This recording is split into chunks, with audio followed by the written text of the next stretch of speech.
শুধু দর্শক বন্ধু, আপনারা দেখছেন একে নিউজ বাংলা। আর এই মুহূর্তে উপস্থিত রয়েছি কলকাতা প্রেস ক্লাব। আরো এক পীরজাদা এই প্রেস ক্লাব থেকে তার দল ঘোষণা দিলেন।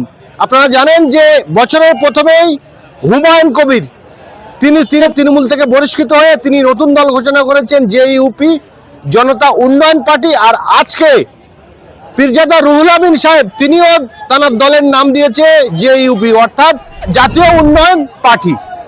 অর্থাৎ দুই জেইউ পার্টির আত্মপ্রকাশ ঘটল কিন্তু 2026-এর ঠিক বিধানসভা ভোটের প্রাতকালীনে। আর হাজারে হাজারে মানুষ কিন্তু এই কলকাতা প্রেস ক্লাবে এসছেন এই দলের আত্মপ্রকাশে অংশগ্রহণ করতে, এবং এসছেন দলের বিভিন্ন পদাধিকারীরা, তারাও এসছেন কলকাতা প্রেস ক্লাবে। তাদের বক্তব্য আপনাদের শোনাবো। আজকে আমরা পলিটিক্যাল দল কি বলেছি বা অ্যানাউন্স করেছি।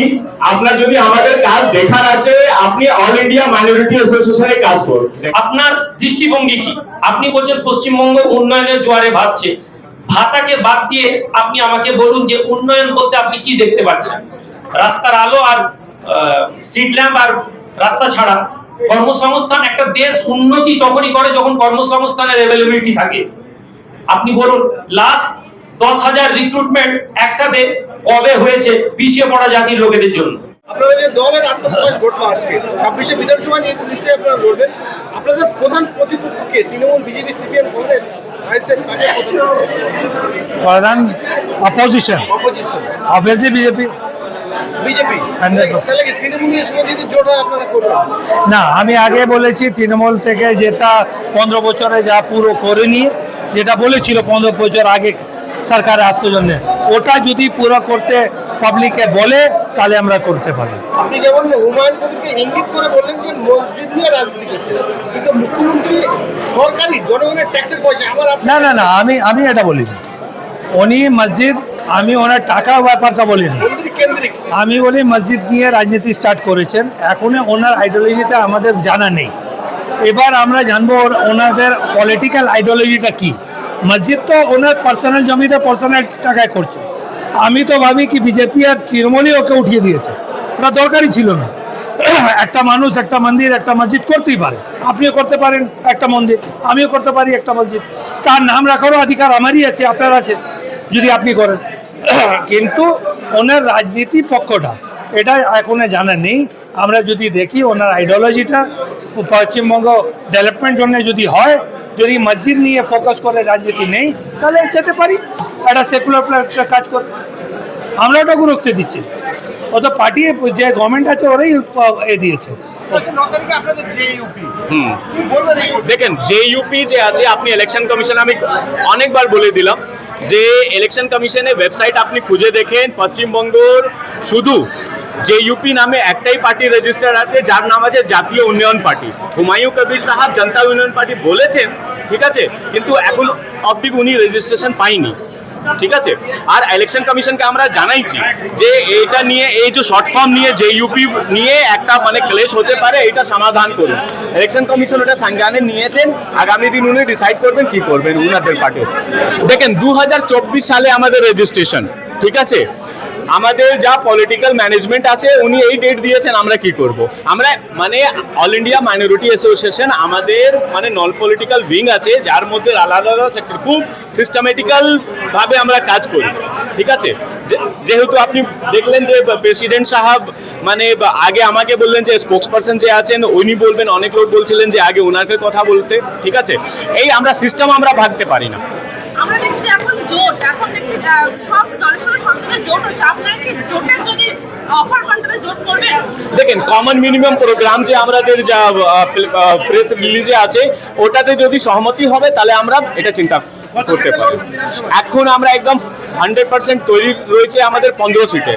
এখন আজকে দল আমরা ঘোষণা করেছি, লোক এখন আমাদের জড়িত হবে, তখন আমরা ডিসাইড করব যদি আরো অন্য বাড়ানো যায় তাহলে আমরা মানে সিট ইনক্রিজমেন্ট করতে পারি। পূর্ব মিদনাপুর, হাবড়া আর কলকাতা 4-5টে সিটে। না না না না না না, এটাই ভুল আমাদের। হ্যাঁ সব ঠিক আছে। আর অল ইন্ডিয়া মাইনরিটি অ্যাসোসিয়েশন আমাদের একটা মানে নন পলিটিক্যাল দল আছে, ঠিক আছে, কিন্তু আমাদের 56-57,000 হিন্দু মানে আমাদের মেম্বার আছে, ঠিক আছে? তাহলে এইটা মানে এই যে মানে হিন্দু মুসলিম ছাড়া, ঠিক আছে, রাজনীতি করা যায়, এটা আমরা প্রমাণ করব। জেএনপি দলের অন্তর্গত জাতীয় উন্নয়ন পার্টি, এটা 2021 সালে রেজিস্টার হয়েছে। এতদিন আগে আমরা একবারই করেছিলাম, পঞ্চায়েতেও তো আমরা লড়েছিলাম পূর্ব মেদিনীপুর জেলায়। শুরু হয়েছিল পঞ্চায়েতে এবং আমরা জিতেওছি।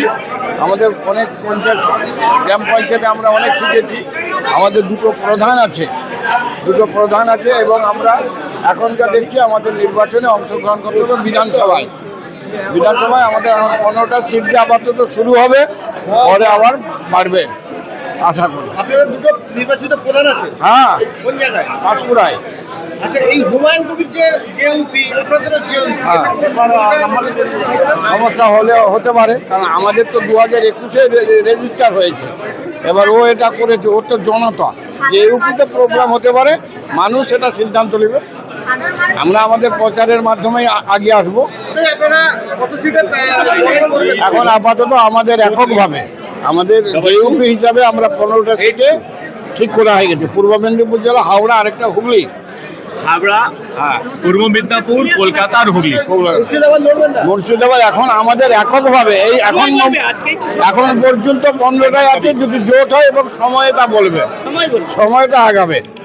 শুনুন, একটা লড়াই সংগ্রাম চালু হয়, এটা কিন্তু প্রতিকূল পরিবেশের উপরেই শুরু হয়। আপনার ধারণা হতে পারে যে এতদিন পরে কেন আমরা এই সময় কেন অংশগ্রহণ করছি। আমরা এটা বলতে পারি যে অস্তিত্ব সংকট যেমন, প্রবেশ করারও সময় তেমন। কারণ আমি উদাহরণ দিলে বুঝতে পারবেন যে রাজা রামমোহন রায় যখন সতীদাহ প্রথা নিয়ে আন্দোলন করলেন, এই আন্দোলনটা কেন করছিলেন? প্রতিকূল পরিবেশ হয়েছিল বলে। ওই সময় কিন্তু তার সমাজ মেনে নেননি। আমি যদি আপনাকে বলি যে রাজা রামমোহন রায় যখন সতীদাহ প্রথা বন্ধ করেছিলেন, তখন কিন্তু রাজা রামমোহন রায়কে তার সমাজের লোক মেনে নিয়েছিলেননি। আর এই কঠিন পরিস্থিতি হয়েছিল বলে তিনি কিন্তু এই সংগ্রাম শুরু করেছিলেন। যে কোনো প্রতিকূল পরিবেশে পথ চলা শুরু করতে হয় আর আন্দোলন প্রতিষ্ঠিত হয়। তো বর্তমান যে বাংলার অবস্থা, রাজনীতির পরিবেশ, এটা অস্তিত্ব সংকটের মধ্যে চলছে। এটা একদিকে যেমন সংখ্যালঘু মানুষরা বিপন্ন হচ্ছে, অপরদিকে দলিত, আদিবাসী, পিছিয়ে পড়া জাতি, সংখ্যালঘু মানে যেটা নিম্নবর্ণের হিন্দু মানুষ, তারাও কিন্তু সমস্যার মধ্যে আছে। অতএব এই কঠিন পরিস্থিতির মধ্যে সমাজকে পথ দেখাতে হলে অ্যাসেম্বলিতে ভালো মানুষের গমনাগমন করতে হবে। সেজন্যই আমরা আমাদের এই রাজনীতি দলের অবস্থান করি। আমার নাম Sheikh Marjen Hossain, all India minority অ্যাসোসিয়েশনের কেন্দ্রীয় কমিটির মেম্বার, কিন্তু আমরা এই পলিটিক্যাল দায়িত্বেও রয়েছি। পূর্ব মেদিনীপুর, হলদিয়া। আমরা প্রধান প্রতিপক্ষ হিসেবে আমরা যদি দেখি, আমরা তৃণমূল বিজেপিকে আলাদা করতে চাই না, কারণ একটি কয়েনের এপিটা তাই এরা দুজনেই সাম্প্রদায়িক বিশ্বাস সারা ভারতবর্ষে ছড়াচ্ছে। এরা মসজিদের রাজনীতি করছে। আমাদের প্রধান প্রতিপক্ষ দুইজন। আমি মেদিনীপুর থেকে এসেছি।